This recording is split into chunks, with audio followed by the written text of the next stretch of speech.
Bismillahirrahmanirrahim. Assalamualaikum warahmatullahi wabarakatuh.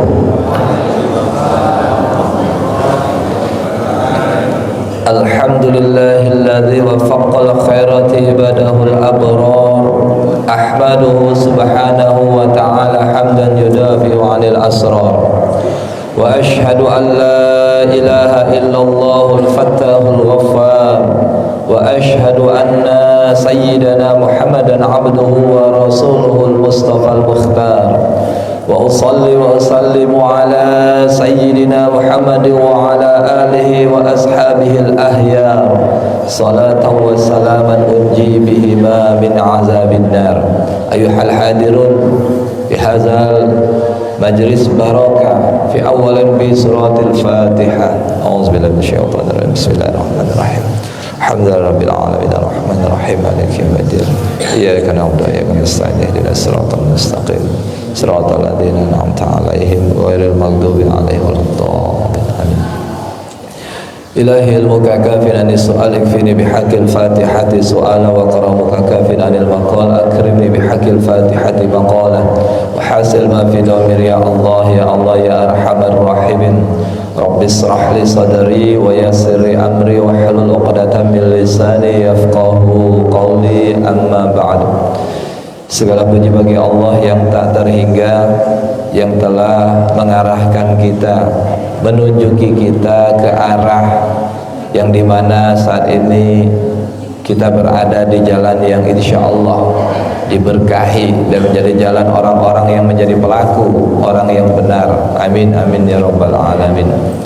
Senantiasa kita bersalawat kepada junjungan kita Nabi Agung Nabi besar Muhammad sallallahu alaihi wasallam, menjadi suri tauladan kita bersama-sama, serta ibu-ibu, bapak-bapak yang pejuang subuh, yang semangat menghadiri kuliah-kuliah subuh, semangat sholat subuh berjamaah. Semoga Allah subhanahu wa ta'ala panjangkan usia kita dalam ketaatan, dan semoga Allah limpah ruahkan rezeki kita dengan sebanyak-banyaknya. Amin amin ya rabbal alamin. Yang mana pada hari ini kita sudah mendapatkan rezeki yang tadi disebut sama pembawa acara tadi, rezeki yang luar biasa itu kita sudah berada di taman-taman surga. Wa qala Rasulullah sallallahu alaihi wasallam, iza marartum bi riyadil jannati. Wa qala ya Rasulullah wa ma riyadul jannati. Wa qala Rasulullah sallallahu alaihi wasallam, majalisul ilmi. Nabi sallallahu alaihi wasallam bersabda, kalau kalian melewati taman-taman surga, singgahlah sebentar, ya. Warta'u, singgahlah sebentar ke sana. Kenapa kita disuruh singgah? Lalu para sahabat bertanya, apa itu taman-taman surga itu ya Rasulullah, sehingga kami harus singgah ke itu? Farta'u, kata Rasulullah, singgahlah. Apa dijawab Rasulullah sallallahu alaihi wasallam? Itu adalah majelis ilmu. Nah, insyaallah kita niatkan di sini masuk ke masjid ini sebagaimana yang disampaikan di dalam kitab Ma'alimus Sunnatin Nabawiyah di bab tentang keutamaan ilmu. Nabi sallallahu alaihi wasallam menyampaikan bahwasanya man ghada ilal masjidi la yuridu, ya. Siapa ghada, yang hadir di waktu pagi hari, ilal masjidi, menuju masjid, la yuridu, tidak ada niatan yang lain, illa liyata'allama khairan au yu'allamahu, tidak lain adalah untuk menuntut ilmu atau mengajarkan ilmu, kana lahu ajru mu'tammirin tamil umrah, mereka dapat ganjaran pahala seperti ganjaran pahala umroh yang sempurna. Amin ya rabbal alamin. Kenapa kita harus banyak pahala? Karena senantiasa kita hidup di akhirat nanti kekal abadi. Jadi kita nyetop usia yang sangat singkat, tapi bonus yang sangat banyak, ya. Nah, ini luar biasanya umatnya Nabi Muhammad SAW. Beberapa pekan yang lalu, bulan ya, kalau tidak salah beberapa bulan yang lalu diminta kembali Ustaz untuk hadir di sini dengan tema request. Sengaja Ustaz minta request bela Pak. Kalau Ustaz Dewi yang ngasih kayaknya lah biasa. Coba request. Ternyata requestnya ini sangat-sangat berat ini. Sangat berat, tentang khilafiyah. Masalah-masalah yang bertentangan. Ya, khilafiyah itu. Kalau kata dasarnya dari apa, mujarad, maksudnya sulasi mujarad, 3 sumber kata itu khalafa yakhlufu. Kalau dia masuk ke sulasi mazid biharfin wahid itu khalafa yukhalifu. Kalau dia ditambah lagi ikhtalafa yukhtalifu, banyak perubahan. Di mana kita mencoba sama-sama belajar, mengajak rekan-rekan juga belajar sorof, kita kata Ustaz. Apa itu? Kita lihat wazan yang 10 menjadi 38, yang 38 menjadi 194. Yang 194 itu vertikal dan horizontal. Itu ada 11, 10 atau 9. Oh, banyaknya Ustaz. Iya. Nah, itu semua harus kita pelajari sama-sama. Kenapa demikian? Karena masalah khilafiyah ini pasti menyangkut dengan definisi, pasti menyangkut dengan individual, kelompok, ya, aliran dan lain sebagainya. Maka Ustaz katakan luar biasa nih, tema ini sangat-sangat berat ini, ya. Tapi ini sebuah tantangan. Sebuah tantangan kita untuk bagaimana kita menata diri kita ke depan. Maka Ustaz berikan sedikit yang namanya simulasi dengan Pak Mardan kemarin. Kalau begitu Pak Mardan, kita kasih judulnya urgensi menyikapi khilafiyah.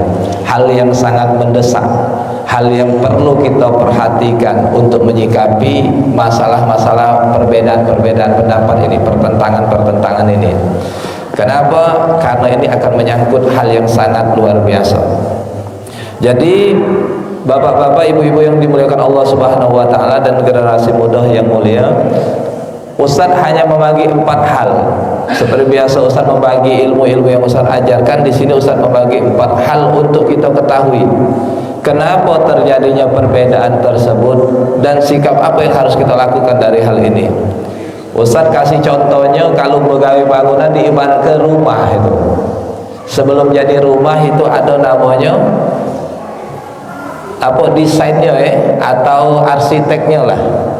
Sebelum jadi arsitek, tuan rumah juga harus tahu bahan-bahan apa yang bakal digunakan untuk membangun rumah tersebut.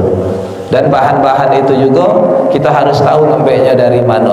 4 itulah yang akan Ustaz kiaskan, ya. Kiaskan untuk kita semua. Kenapa Ustaz menggunakan kata-kata kias? Ada di dalam hadis Nabi Muhammad SAW. Nanti kita jelaskan. Yang kedua adalah bentuk dari contoh ini tadi. Rumah itu adalah masuk dari pembahasan fikih. Fikih itu pemahaman. Jadi setiap orang mempunyai pemahaman masing-masing, dan ini sangat bebas. Apalagi di pasaran medsos saat ini, semua orang bisa mempunyai pemahaman, statement masing-masing. Nah ini ya, itu namanya fikih. Yang kedua, kita naik sebelum sampai ke fikih, ada namanya arsitek tadi kan, cara buat rumah. Itu namanya usul fikih, asal usul pemahaman. Bapak-bapak, ibu-ibu, kalau nak dibahas galau ini tidak kelar, karena ini minimal 4 buku yang bakal kita buka, belum referensi lainnya. Nah ini, tapi Ustaz akan mengasihkan pengantar menyikapi khilafiyah tersebut, agar kita minimal setelah ini kita menjalani kehidupan di masyarakat melihat ada orang yang berpikirnya nyeleneh, ada kelompok yang menjalankan aktivitas yang di luar dari logika kita, dan ada juga kita lihat satu komunitas yang mereka itu mempunyai pendapat yang kadang susah untuk diterima di akal pikiran kita atau diterima dari kebiasaan-kebiasaan kita. Ini yang akan Ustaz jelaskan. Yang ketiga adalah bahan-bahan. Nah, bahan-bahan untuk menjadikan usul fikih itu adalah qawaidul fiqhiyah, kaedah-kaedah di dalam menentukan sebuah pemahaman. Jadi tidak basing-basing ya. Yang keempat adalah sirah fiqhiyah, sejarah munculnya pemahaman tersebut. Pada saat Ustaz setelah mengakad dengan Pak Mardan, luar biasa kata Ustaz, ini PR yang sangat besar. 2 bulan atau 3 bulan yang lalu Ustaz langsung garap itu, dan mulai Ustaz baca, mulai Ustaz kaji, mulai Ustaz sharing-sharing dengan para asatidz, dan yang paling penting lagi mulai Ustaz rumuskan. Nah, maka jadilah 4 hal tersebut. Apa yang harus kita pahami Bapak-bapak? Kalau kita melihat urgensi menyikapi khilafiyah, hal yang sangat mendesak untuk kita sikapi dari masalah-masalah pertentangan-pertentangan ini, sudah pasti jawabannya pertama legowo wae, berlapang dado, ya, ngurut dado, itu ya. Apalagi ngelihat kalau pemikirannya bagus, lemak gitu, antusias. Kalau pikiran yang nyeleneh ini, itulah tadi ngurut dado gitu kadang. Tetapi inilah yang akan terjadi di masyarakat kita. Ini namanya ghazul fikr, perang pemikiran. Siapa yang paling kuat? Nah, minimal 4 hal ini yang untuk memperkuat kita. Pertama, kita harus tahu yang namanya fikih, pemahaman. Di setiap negara mempunyai fikihnya masing-masing, pemahaman masing-masing. Apalagi kita sudah ketahui secara umum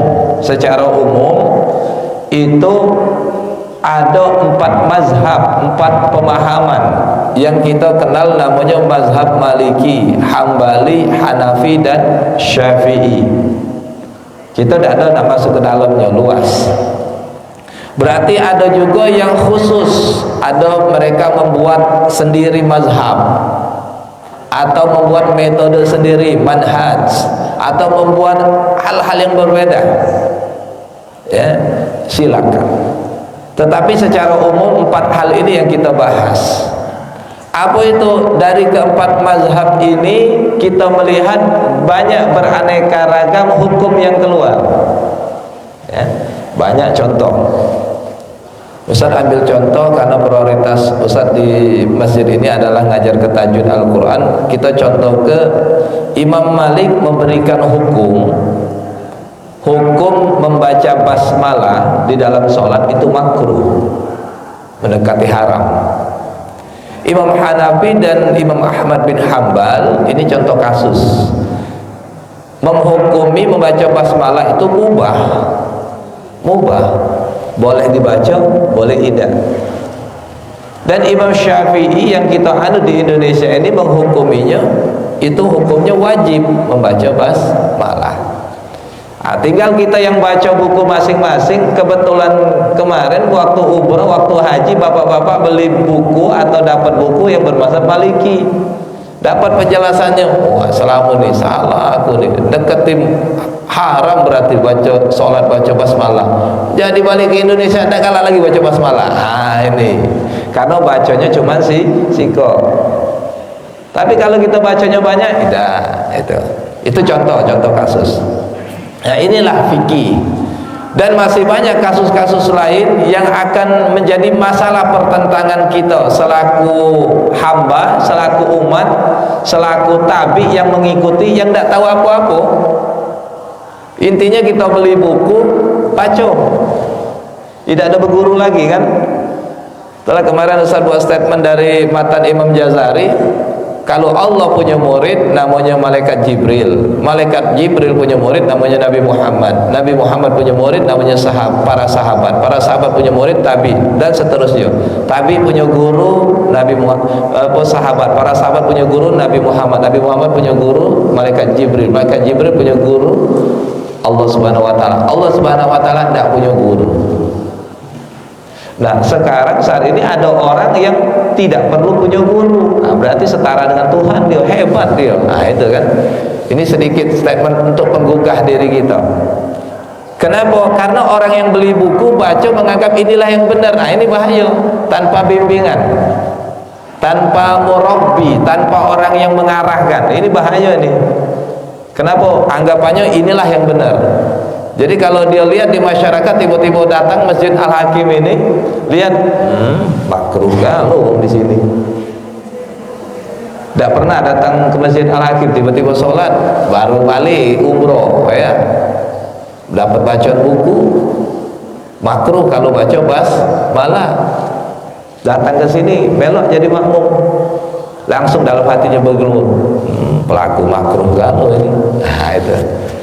Kebetulan pula dia baca hadisnya bahwasanya dari Ibnu Abbas, bahwasanya dari Abu Hurairah, dari riwayat Muslim.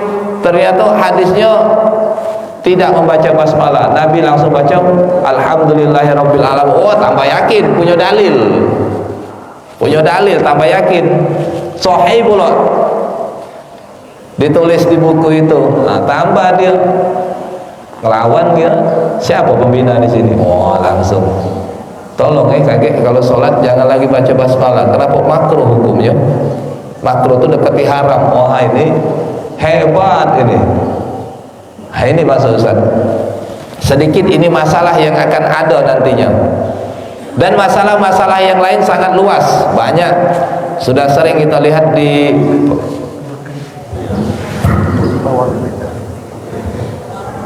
sudah banyak di masyarakat kita lihat di medsos, kita lihat banyak. Satu ustadz dan ustadz yang lain yang jadi bingung itu adalah kita yang jadi pengikut ini. Yang mana yang benar sebetulnya? Nah, itu adalah fikih, bapak-bapak, ibu-ibu. Namanya pemahaman. Pemahaman ini berarti pola pikir anak manusia. Pola pikir anak manusia ini pasti berbeda-beda. Nah, kebetulan kita di Indonesia, kita di Palembang, kita banyak mayoritas menganut mazhab Syafi'i. Nah, jadi kalau kita ada mazhab lain gabung ke mazhab Syafi'i pasti berbeda, pasti akan ada pertentangan. Apalagi mereka sudah buat manhaj dewe, buat aturan dewe. Nah, ini lebih lagi sangat-sangat akan bertolak belakang. Yang dimana kita akan menjalani ibadah kita akan menjadi sebuah semacam kepanasan kita di sana. Kenapa kepanasan? Akan ada namanya perbedaan-perbedaan di dalam hati kita, gesekan-gesekan di dalam jiwa kita, dan akhirnya berdebat. Lemah debatnya ini karena kalau ada ilmu, cuman karena boleh baca baik, bukan karena ilmunya. Nah, kita itu fikih Pak ya, pemahaman. Maka kebijakan kita untuk ke depan adalah beli fikih 4 mazhab. Jadi kita tahu, oh ini berarti kalau kita lihat ada orang tidak baca basmalah, oh berarti mazhab Maliki ini. Oh, ada juga mereka basmalahnya disirkan, oh ini mungkin mazhab Hambali atau Hanafi, mubah kan hukumnya. Setelah kita tanya, oh ternyata dia manhaj dewe, buat dewe, suka-suka dia karena dalil dia. Oh, silakan. Ya.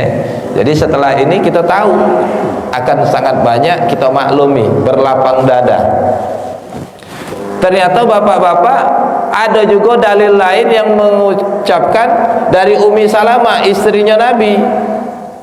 Wa zakara Rasulullah sallallahu alaihi wasallam bismillahirrahmanirrahim alhamdulillahirabbil alamin arrahmanirrahim. Dijelaskan kata Ummi Salamah, hadisnya sahih juga di dalam kitab Ma'alimus Sunnatin Nabawiyah karangan Dr. Muhammad Shaleh Sami. Dia menjelaskan bahwasanya Ummi Salamah ini diajari Nabi, dibaca ke Nabi untuk baca Al-Fatihah, diawali dengan basmalah. Nah, ini salah satu pegangan mazhab kita. Jadi ada 2 dalil yang bertentangan. Nah, inilah namanya khilafiyah, masalah-masalah yang bertentangan. Maka setiap kelompok, setiap organisasi, setiap orang akan membawa dalil masing-masing. dengan mengatakan dalil ini benar, dalil itu salah. Namanya itu tarjih. Tarjih itu mengalahkan dalil yang lain dengan dalil dia, menguatkan. Nah, itu ada pembahasannya. Ya. Itu ada pembahasannya tersendiri. Namanya ta'arud adillah. Apa itu? Kita menelusuri dalil-dalilnya. Nah, dalil-dalilnya lah ada ilmunya tersendiri nanti. Jadi kajian untuk orang-orang yang sudah memang siap, kita bantukan untuk belajar situ. Sama-sama kita belajar, bukan kita ajari, bukan, sama-sama kita belajar, mencari dalil-dalil. Ini namanya fikih. Jadinya fikih ini, jadinya rumah ini, kalau tidak ditopang dengan arsitek yang bagus, apalagi asal-asalan arsiteknya, bakal rumahnya tidak bagus jadi. Tapi kalau arsiteknya tadi memang wong profesional, memang dia mengetahui ilmunya, mumpuni ilmunya, insya Allah Pak Bu, jadi rumah itu bagus, jadi fikih itu bagus. Ternyata bapak-bapak, ibu-ibu, arsiteknya itu adalah usul fikih, asal usul pemahaman. Asal usul pemahaman ini banyak. Ada kelompok-kelompok yang cuman pakai dalil-dalil dua cuman Pak. Dalil apa itu? Quran dan Sunnah. Kelompok pertama. Kelompok kedua ada yang memakai dalil Quran, Sunnah, ijma ulama dan kias. Itu dalil kedua. Apa kelompok yang kedua? Kelompok yang ketiga ada lagi pakai dalil Quran, Sunnah, ijma, kias, istihsan, masalah mursalah, uruf, istishab, sar'u man qoblana dan mazhab sahabat. Dan ada yang lain-lain sebagainya. Berarti dari arsiteknya baik sudah beda-beda ini. Ada yang pakai 2, ada yang pakai 4, ada yang pakai 10, ada yang pakai 13. Sudah pasti akan fikihnya berbeda. Ustaz coba beli fikih ini, fikih ini, fikih ini, oh ternyata memang beda hasilnya. Kenapa? Karena itu pemikiran ulama. Namanya pemikiran ulama, ya pola pikirnya dipengaruhi oleh ilmunya. Buku yang kita beli itu hasil kerja keras ulama yang berpikir dengan disiplin ilmunya masing-masing. Nah, maka kita harus tahu namanya nanti biografi ulama-ulama basicnya. Nah, tadi disinggung sama Pak Mara tadi, basic dari pemateri kita dan lain sebagainya. Inilah namanya usul fikih, asal usul pemahaman. Itu ada namanya dalil-dalil syariah, ada namanya tasri', ya, ada namanya kaedah-kaedah usuliyah kebahasaan dan lain sebagainya. Banyak itu bab-babnya, luas. Tetapi dengan kita lihat dalil dasarnya sudah berbeda. Nah, lalu bagaimana dengan kita mazhab Syafi'i? Kita pakai 4, ya, kita pakai yang pertengahan, yang sedikitnya tidak, yang kebanyakan tidak, 4. Ya, salah satunya Imam Syafi'i tidak mau memakai istihsan. Istihsan itu apa Pak? Istihsan itu apa? Mengambil yang terbaik, ya. Tapi itu akan menjadi landasan hukum, tetapi belum jadi hukum, akan. Istihsan itu mengambil. Nah, Imam Syafi'i tidak setuju yang seperti itu. Kata Imam Syafi'i, ya dalilnya dalil Quran, kita lihat Quran, kita lihat Sunnah, kita lihat ijma ulama, hasil keputusan ulama surah, ya, para mujtahid, atau kias, ya, orang-orang yang berijtihad melihat kiasan-kiasan tersebut. Kenapa di dalam Al-Quran Allah jelaskan, ya ayyuhalladzina amanu ati'ullah wa ati'ur rasul wa ulil amri minkum fa in tanaza'tum fi syai'in farudduhu ilallahi wa rasulihi, in kuntum mu'minun, in kuntum apa, in kuntum di situ apa istilahnya tuh, in kuntum mu'minuna billahi wal yaumil akhir dzalika khairu ahsanu ta'wila. Itu menjadi landasan dasar kita. Kenapa kita memakai 4 itu? Wahai orang-orang yang beriman, taatlah kepada Allah pertama, taatlah kepada Rasul kedua, taatlah kepada para pemimpin kalian. Nah, itu ijma ulama jadinya. Nah, kias ini kalau kita berselisih, berbeda pendapat, kita kembalikan lagi ke Quran dan Sunnah. Kita cari dalil-dalil yang umum, yang mendekati ke arah pemahaman itu. Nah, itu luas itu. Ustaz juga sangat kewalahan itu untuk mempelajari itu Pak, ya. Harus betul-betul detailnya. harus hafal dengan bentuk-bentuk istilah-istilah keilmuan tersebut karena dia berbeda-beda tipis. Tapi Ustaz cuma kasih gambaran umumnya seperti itu Pak yang terjadi di kalangan para asatizah kita, para guru-guru kita. Mereka pun beradu argumen dengan usul fikih tersebut. Jadi nantinya kalau bapak-bapak lihat para ustadz-ustadznya itu berbeda-beda pendapat, biasa Pak. Ada yang menghukumi ini makruh, ada yang menghukumi haram. Sama seperti tadi kan, Imam Malik menghukumi baca basmalah makruh. Imam Ahmad bin Hanbal sama Imam Hanafi menghukuminya mubah, boleh. Imam Syafi'i wajib. Karena kita tadi bermazhab Syafi'i, wajib kita basmalah. Cuman jangan coba-coba bapak ke Mekah kaki umroh atau haji pakai baca basmalah. Di sana mazhab Maliki makruh, tolenya gitu, liriknya gitu. Nah itu. Jadi kita harus bisa di mana kita bertamu kita ikutin cara tuan rumah. Pernah kan Sudes ya, imam masjid ya di Mekah ya, datang ke Indonesia tahun berapa itu? Waktu di Indonesia baca basmalah dah dia, baca basmalah. Doa kunut dah, doa kunut. Padahal jamaah di Masjid Istiqlal itu sudah sami'na wa ata'na, nak ngikuti imam dari Mekah tadi. Tapi karena dia tadi punya akhlak, punya adab, ya fakih lah, orang yang paham dengan ilmunya.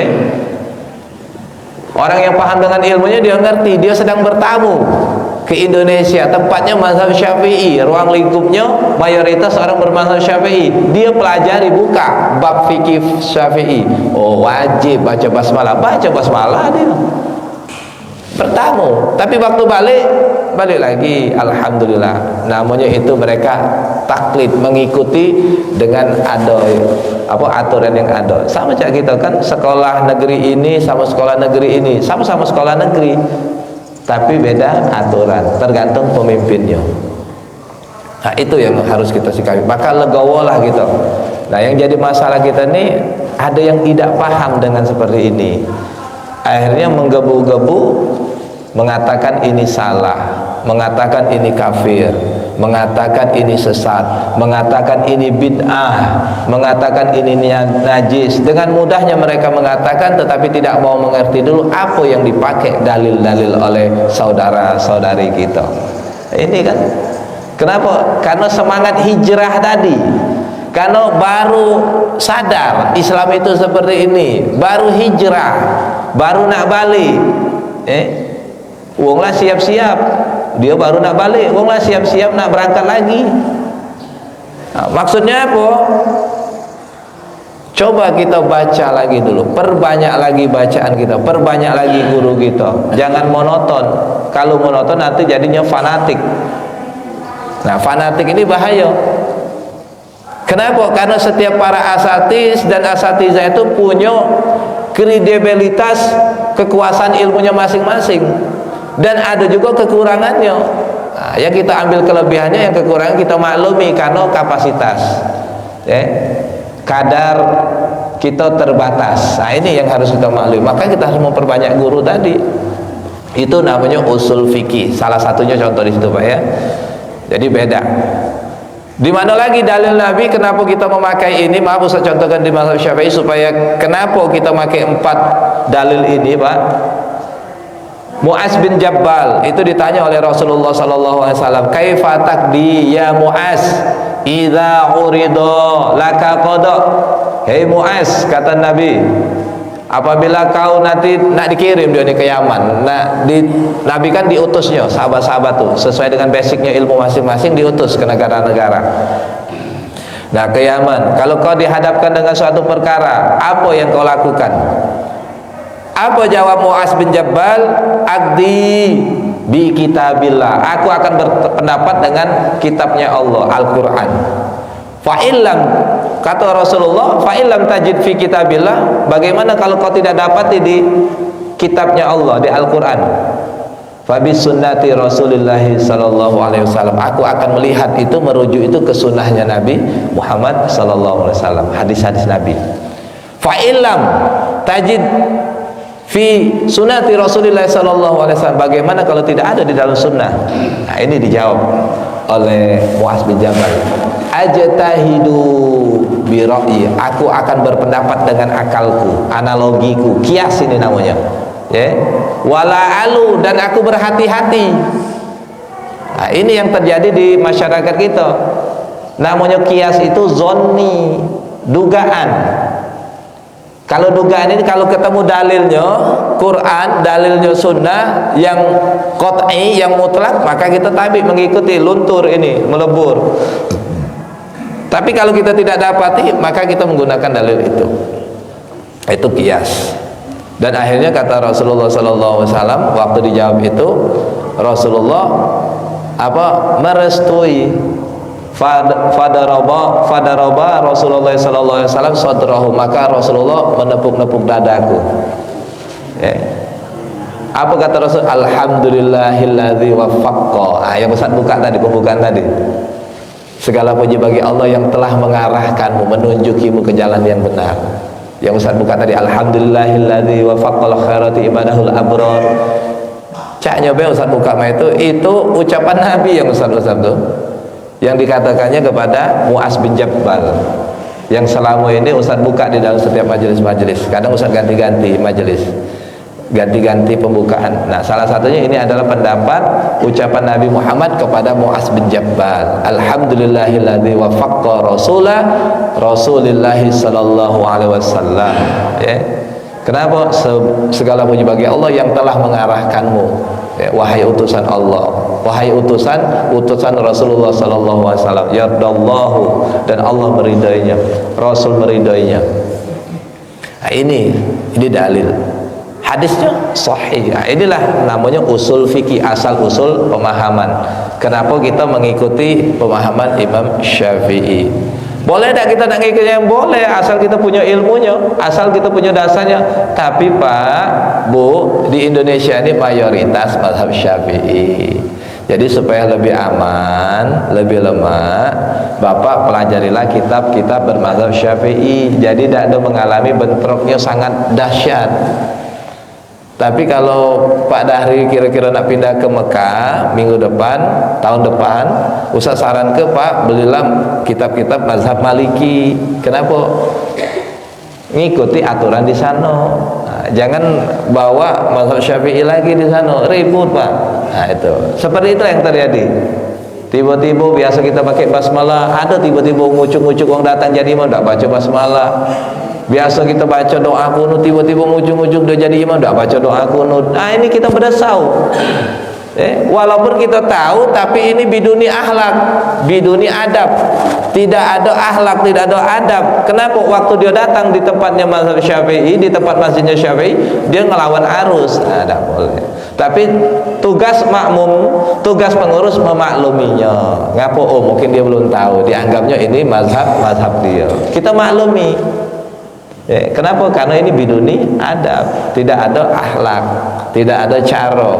Mesti kan bertanya dulu, Pak, kita pakai mana Pak? Mestinya. Cuman karena dia tidak tahu, ya sudah, tidak apa-apa, kita maklumi. Jangan kita juga nak ngelawan. Memang ada mereka yang tidak memakai doa kunut, memang ada mereka yang tidak memakai basmalah. Kita maklumi. Lemak nih aneh, kita ini maklum itulah tinggal. Cuman kita tegur juga bapak-bapak, ibu-ibu. Kita di sini mazhab Syafi'i wajib pakai basmalah. Nah, nanti ada statement-statement ulama-ulama kalau kita berimamkan apa orang yang tidak membaca basmalah, sedangkan kita bermazhab Syafi'i di tempat kita pakai kita, boleh keluar gitu. Kenapa? Hukumnya wajib membaca basmalah. Nah, seperti itu kan. Jadi namanya wajib kan bahaya nanti. Nah, itu ada pendapat-pendapat juga. Dari mana pendapat-pendapat ini, usul fikih ini, asal usul pemahaman ini akan kita lihat bahan-bahannya. Pak, kalau kita nak bangun rumah, bahannya itu nomor satu galau, bagus-bagus galau, mudah-mudahan jadi rumahnya bagus, arsiteknya bagus, profesional, ya, bahan-bahannya bagus, mudah-mudahan rumahnya jadi bagus. Qawaidulnya bagus, usul fikihnya bagus, maka fikihnya akan bagus. Ya. Apa itu qawaidul fikiyah? Kaedah-kaedah di dalam menentukan pemahaman. Banyak ulama-ulama berbeda pendapat juga. Beda galau ini pendapatnya nih. Dah kata yang sama, beda galau. Nah, salah satu yang Ustaz ambil itu apa? Ada pendapat-pendapat yang ngata ini menggunakan dalil-dalil besar, ada menggunakan dalil yang teksnya terambil dari Quran dan Sunnah, ada yang terambil dari teks-teks lainnya. Ustaz coba hafal dalam waktu 3 bulan, tidak hafal juga banyak nih yang rupanya, ya Allah. Ini kata Ustaz luar biasa nih. Pak Madan ini kayak dosen Ustaz Pak ini nyuruh ini. Kalau dosen Ustaz dulu nyuruh, nah ini Zulham tahunya 10 buku, hafal yang minggu depan ngadep. Ya Allah. Ini 3 bulan ngasih tentang khilafiyah. Oh, luar biasa nih, berat ya. Puluhan buku Ustaz baca untuk mendalami ini. Nah, apa itu dalil-dalil teks-teks besar itu? Dalil-dalil besar itu apa? Yang biasa dipakai, yang disepakati oleh ulama itu ada 5 dalil. Ya, ada teks-teks dalil-dalil besar. Ada juga yang mengatakan 6 dalil. Lah beda puluh ini kan. Dalil yang sepakat seluruh ulama itu dalil yang menggunakan hadis Nabi, innamal a'malu binniyat. Sesungguhnya amal perbuatan kita tergantung niat. Berarti seluruh aktivitas kita yang baik-baik, jangan yang jahat juga, yang baik-baik ini, seluruh aktivitas kita yang baik-baik itu menggunakan dalil ini. Kaedah pertama ini, innamal a'malu binniyat. Sesungguhnya amal perbuatan kita tergantung niat. Tetapi untuk furu'nya, untuk cabangnya bapak-bapak berbeda-beda. Ada di awal, ada di tengah, ada di akhir. Ada harus seperti ini, harus dilapaskan. Kalau kita kan di mazhab Syafi'i harus dilapaskan dulu. Itu namanya latihan niat. Niat sesungguhnya di dalam hati memang. Nah, itu kaki ada perbedaan-perbedaan juga. Nah, ini harus bapak-bapak maklum. Di mana bapak belajar, di mana bapak temu kitab-kitab itu, di mana bapak yakini jalan yang seperti itu, Pak. Banyak sekali, Pak. Ya. Dalil yang kedua, dalil besar yang kedua itu apa? Al-musyaqqatu tajlibu taisir. Kesulitan itu akan membawa kemudahan. Ada dalil yang ketiga, la darara wala dirara, jangan nyusah ke diri. Nah, ya. Jangan nak jerumus ke diri kita. Kalau kita sanggup jalan, tidak sanggup jangan, ya. Nah, tapi berusaha dulu. Ada lagi yang dalil yang diperselisihkan, dalil besar yang diperselisihkan itu apa? I'malul kalami min i'malul kalami aula min ihmalil. Memanfaatkan suara lebih baik daripada menghilangkannya. Karena kita sudah dikasih potensi suara, tapi kita banyak memakai pendapat yang lama. Apa itu? Diam itu emas. Jadi diam kalau main hari. Nah, tapi ternyata setelah kita dengar dalil qawaidul fiqhiyah tadi, kaidah-kaidah untuk memuja, oh memanfaatkan suara itu jauh lebih baik daripada diam. Kalau diam itu emas, bersuara itu mutiara. Berarti kita umat Islam setelah mengetahui dalil ini, akhirnya mengungkapkan. Ustaz dulu sebelum tampil-tampil juga duduk-duduk juga dengar juga coba Pak. Oh, lemak nian dengar Ustaz ini ceramah khutbah. Kaki ada juga, kurang bagus Ustaz ini. Banyaklah penilaian kita. Akhirnya omongan itu nampar diri kita sendiri. Oh iya, setiap orang kan punya beda-beda, punya kekurangan dan kelebihan. Nah, saatnya kita apa yang kita lebih tadi kita kasihkan juga ke orang lain. Kekurangan kita perbaiki. Itu akan menjadi hukum alam. Tetapi memanfaatkan ucapan ini lebih baik dibandingkan diam. Dan masih banyak dalil-dalil yang lain, kaedah-kaedah yang lain di dalam menentukan usul pemahaman. Ini pun berbeda-beda, Pak. Fikih lah beda, usul fikih beda, qawaidul fiqhiyah beda. Sirah yang keempat. Apa itu? Melinya di mana bahan-bahan ini? Bahan kan ada bahan yang ori, ada yang kawi kan? Bahan-bahan bangunan ini kan ada yang masak, batunya, ada yang mentah. Nah, itu tergantung budget kita lah yang punya. Nah, yang keempat adalah sirah fikih, sejarah timbulnya pemahaman ini. Otomatis kalau sejarah ini kita balik kepada Nabi Muhammad sallallahu alaihi wasallam. Sejarah dari Nabi Muhammad lemak, Pak, Bu. Ada masalah apa-apa langsung balik ke Nabi. Ya. Para ibu-ibu ngeluh, lemak nian kata ibu-ibu nih. Ya, di dalam hadis itu ada seorang perempuan ngadep Nabi, ya Rasulullah, lemak nian jadi laki-laki nih, ngapa? bisa ketemu langsung dengan engkau, bisa dapat ilmu langsung dari engkau, sunnah-sunnah Nabi dan wahyu Allah. Sedangkan kami para ummahat tidak bisa langsung bersentuhan dengan engkau. Maksud bersentuhan itu dapat bercengkerama, dapat ilmu langsung dari engkau. Kami dapat dari suami kami, dapat dari anak-anak kami, dan itu juga kami meyakininya, tapi tidak lego kalau tidak ada ketemu langsung. Nah itu. Dan akhirnya Nabi ngomong apa?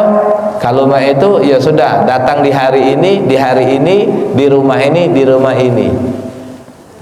Berarti ada juga taklim ustaz apa Nabi Muhammad ngajari ibu.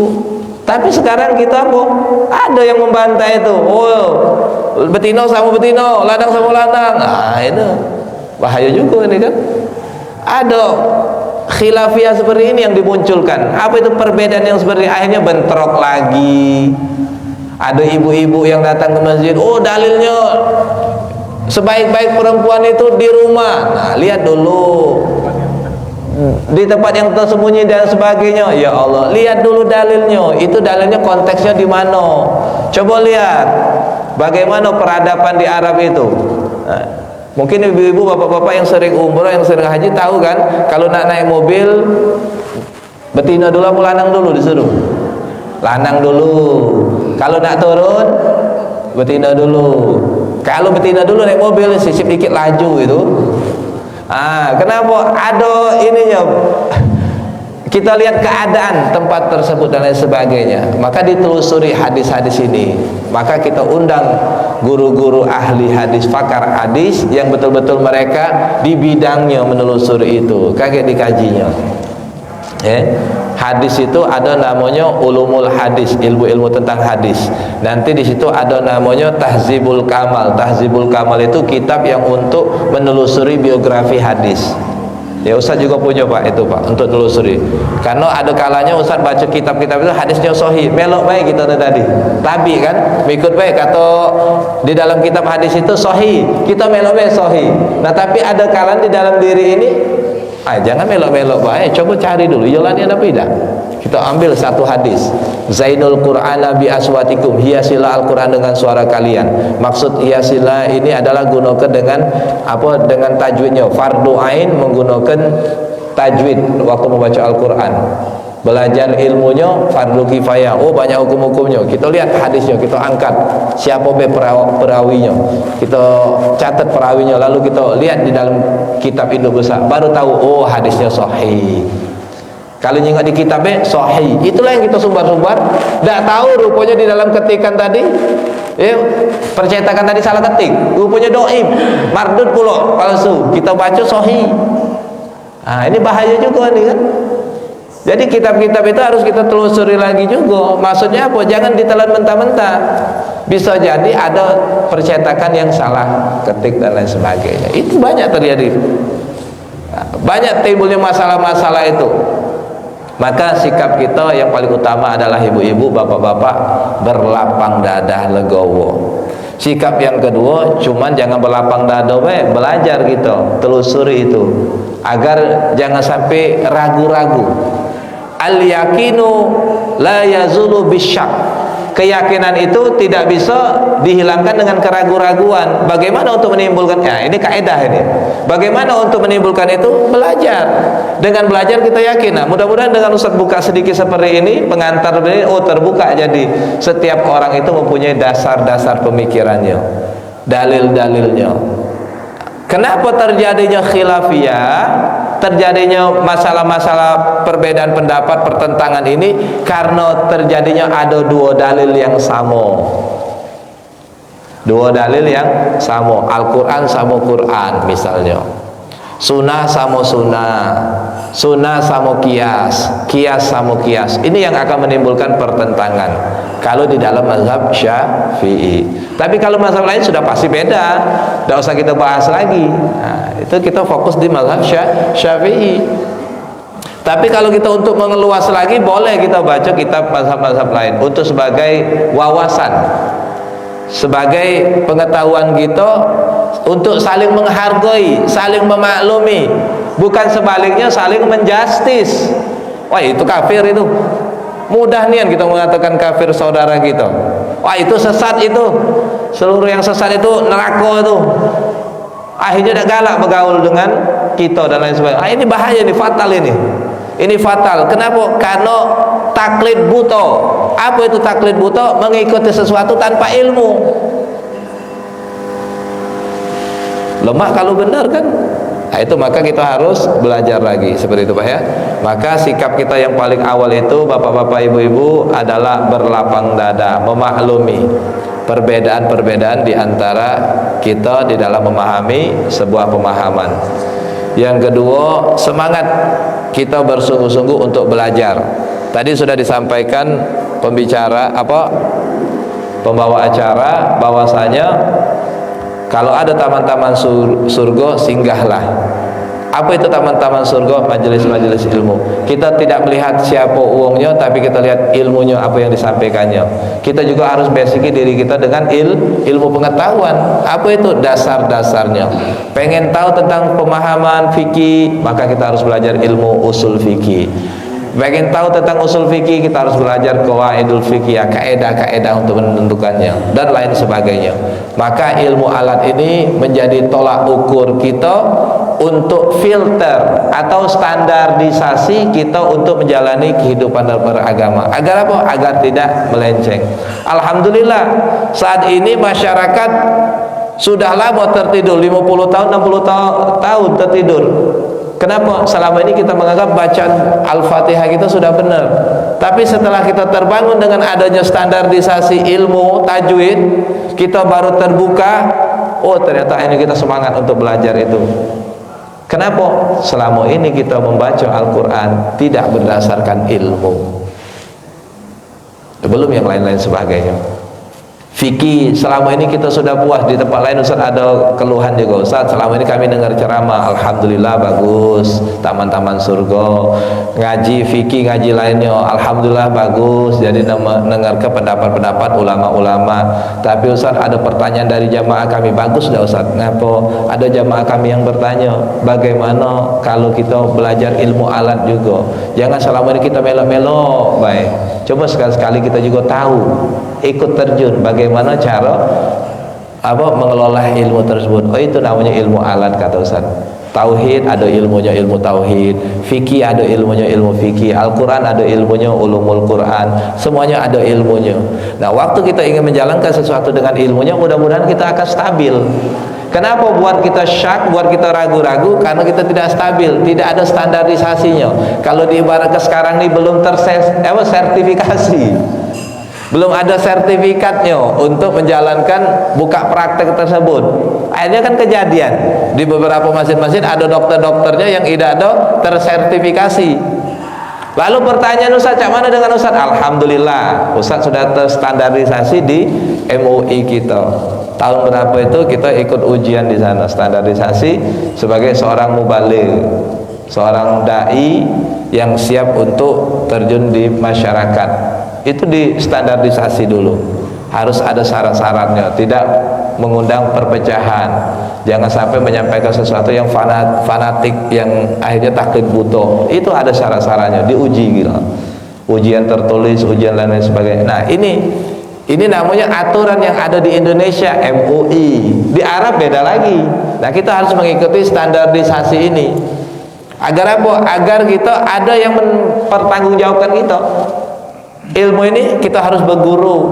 Ada namanya bersanad, berguru dengan orang yang memang punya jalurnya. Akhirnya repot kita mencari guru-guru. Minimal kita berguru dulu lah, ya, datang. Insya Allah bapak-bapak, ibu-ibu, inilah yang dapat kami sampaikan tentang khilafiyah. Sikap kita yang paling penting itu adalah legowo atau memaklumi, ya. Yang kedua adalah semangat kita mencari ilmunya agar kita bisa mengerti perbedaan itu. Dan yang ketiga, terakhir itu adalah balik ke hati kita. Illa man atallaha biqalbin salim. Allah tidak menerima kecuali hati yang bersih. Kenapa banyaknya perdebatan dan akhirnya debat kusir dan akhirnya saling mengkafirkan dan lain sebagainya? Di situ ada hati yang kotor, ada hati yang ingin memenangkan pribadinya, ada hati yang ingin memenangkan golongannya, ada hati yang mempunyai kepentingan dunia, bisnis. Bisa jadi itu jadi bisnis sekolahan, bisa jadi itu jadi bisnis organisasi mereka. Jadi akhirnya mereka saling menjatuhkan satu sama lainnya. Ini yang ketiga yang paling penting, illa man atallaha biqalbin salim. Allah tidak menerima kecuali hati yang bersih. Mudah-mudahan ketiga hal inilah menjadi landasan dasar kita untuk menyikapi perbedaan khilafiyah, masalah-masalah yang ada di masyarakat kita, di medsos kalau kita terbaca dan lain sebagainya, yang aktif dan lain sebagainya. Mudah-mudahan ini bisa bermanfaat bagi kita sama-sama. Sangat Ustaz buka lebar tanya jawab di antara kita agar untuk memperkaya hasanah kita, dan akhirnya kita sama-sama serahkan kepada Allah Subhanahu wa taala. Wallahu a'lam wa rasuluh wa ulama'u. Assalamualaikum warahmatullahi wabarakatuh. Baik, terima kasih.